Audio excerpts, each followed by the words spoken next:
Hi, my name is Augie and I'm one of the admins in the Facebook group Gardening for Beginners. This video is for the brand new gardener or the fairly new beginner gardener as well. The idea behind these videos is they're going to be topics that we consider things that we wish we had known early on that would have really helped us out when we first started gardening. Truth be told, I've been gardening for almost 10 years now, but I didn't really get seriously into it until September of 2017. At that point, I did a lot more research. I gained a lot more insight into how gardening works, and my results went from mediocre to very successful. So the whole idea behind these videos is to help give you beginner gardeners a jump start on some of the things that we've learned in the past that really have helped us go from having a mediocre harvest to a very successful one. So what do you say? Let's get started. One of the first areas, if not the first area that you should focus on, is knowing what your planting zone is. So if you're brand spanking new in the gardening world, or maybe you've gotten a season or two under your belt and you didn't get the results that you wanted and you're thinking maybe I just didn't plant them at the right time, keep watching because I'm going to share some resources with you that are going to help add a little precision to when those dates should be. But if you were like me, your first experience with planting zones was when you went to the grocery store or somewhere else and you bought a packet of seeds and turned them over to the back. Have a little map right here. You've got some color-coded areas and you've got your legend here that gives you advice on when you should plant. While it's handy to have something like this, there are other resources out there that can really help pinpoint the time period that you should start planting in, really down to 2 weeks, which is really good. I remember when I first started, truth be told, I was ignorant of planting zones, period. You may be in a similar boat, but I was really just wanted to skip all the nerdy stuff. Give me the seeds, give me some dirt, I'm gonna plant them, and then everything's gonna grow. It's really easy to get into that mentality, especially if you're passionate about wanting to grow your own, fruits and vegetables.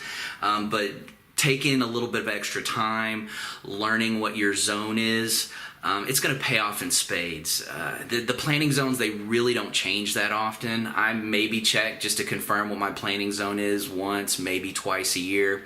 And once you know what your planting zone is, it's really like riding a bike. You're going to know, things like not just your planting zone, but when your first and last frost dates are, which are really going to be critical in knowing when and how to plan for each season. So what is a planting zone? Technically, they're called plant hardiness zones, but most gardeners just refer to them as planting zones. The examples that I'm going to provide are going to be from the U.S.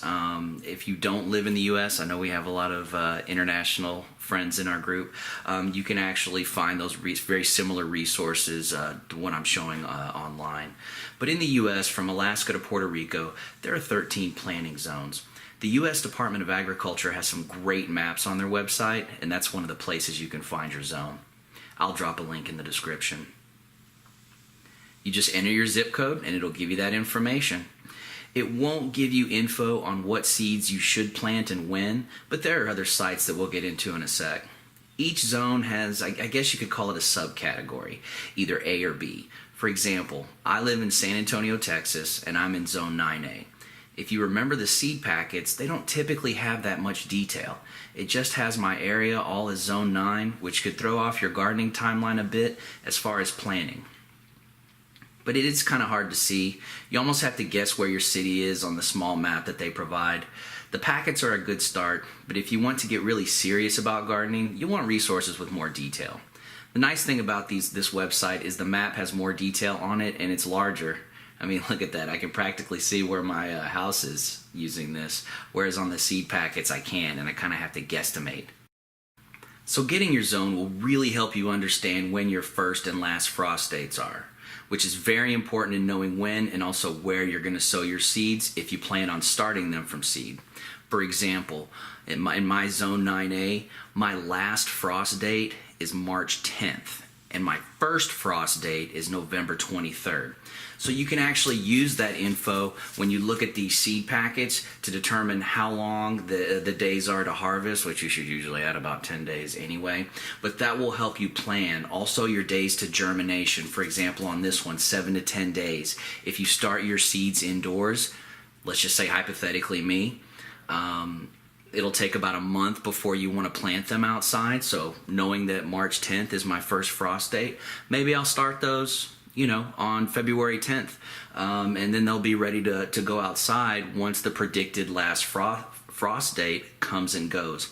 The reverse will apply for my first frost date in November 23rd. We're actually going to get into a little bit more detail into that on an upcoming video about starting seeds indoors that I'm really, really excited about. But earlier I had mentioned when and where. You should really consider definitely starting your seeds indoors because you can get a 4-week jump on the growing season by doing so. One resource that can really help with that, especially if you're a visual learner, is the Old Farmer's Almanac at www.almanac.com. Not only can you find first and last frost dates there, but there's also a planning calendar section where you can enter your zip code. And the nice thing about it, it'll give you a schedule for both starting your seeds indoors, direct sowing them outside, along with an idea of when you can expect to harvest them. Keep in mind there are different varieties of veggies that may fall slightly outside this schedule, but it's an outstanding place to start. It can really help you plan your garden ahead of time. You can also print it. But when I was first getting serious with the garden, I just used it on my cell phone. And if you decide to buy your seeds online, another great resource, some of those websites actually provide you a very detailed growing schedule for each variety of seed. Some of them break it down to the nearest half month, which is really awesome. 2 weeks is pretty much the best you're going to get, and that's really good for knowing when to start. Last but not least, once you get a feel for zones and how they work, the next step would be focusing on the different varieties of vegetables that you'd like to grow in your garden. As I said earlier, different varieties may have different periods of time where you can grow them. This isn't true for all vegetables, but it's most important to make note of it. Beets, beans, carrots, cucumbers. These are all examples of veggies that pretty much have the same growing season when it comes to the different varieties. For example, it doesn't matter if you're planting a white wonder cucumber, lemon cucumber, national pickling cucumber, or really any other type, they all play by the same planting date rules. But some examples like kale, lettuce, melons, peas, onions are a good example. Squash, that's another big one. Some pepper varieties and some tomatoes have longer or shorter growing seasons because of things like heat or frost tolerance with the different types of those vegetables. They might just have a slight difference, but as you gain more experience with different varieties of vegetables, you'll find that some have slightly longer growing seasons and others you might have to start a little later, but that's not a bad thing because you can use them to extend your growing season so you can continuously harvest. For example, peppers. There are a few different varieties out there. Another good examples are tomatoes. If you live in a hotter part of the world like me, you may want to consider growing the more heat-tolerant varieties like Somerset or Phoenix tomatoes a few weeks after your normal varieties like beefsteak so that you can extend your growing season.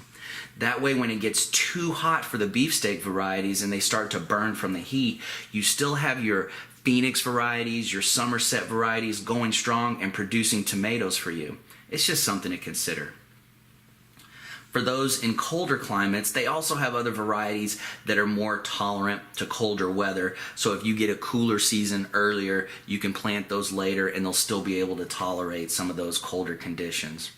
So I do hope this video answered some or all of the questions that you might have had about plant hardiness zones.